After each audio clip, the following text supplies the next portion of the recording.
السلام علیکم ورحمۃ اللہ وبرکاتہ۔ اصلی راز۔ کسی بادشاہ نے رسول اکرم صلی اللہ علیہ وآلہ وسلم کی خدمت میں ایک طبیب بھیجا کہ ضرورت کے وقت آپ کی جماعت کا علاج معالجہ کیا جائے۔ طبیب مدتوں مدینے میں حاضر رہا، مگر کسی شخص نے اس سے علاج کے لیے رجوع نہ کیا۔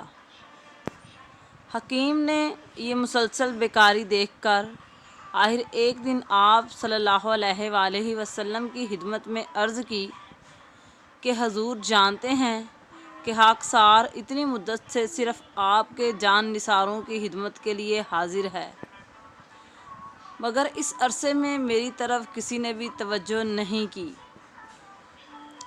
حضور اکرم صلی اللہ علیہ وآلہ وسلم نے فرمایا، ان لوگوں کا قاعدہ یہ ہے کہ جب تک بھوک غالب نہ ہو کھانے کو ہاتھ نہیں لگاتے، اور ابھی پیٹ بھرتا نہیں کہ ہاتھ اٹھا لیتے ہیں، اس لیے آپ کی خدمات سے فائدہ اٹھانے کا موقع کم ملتا ہے۔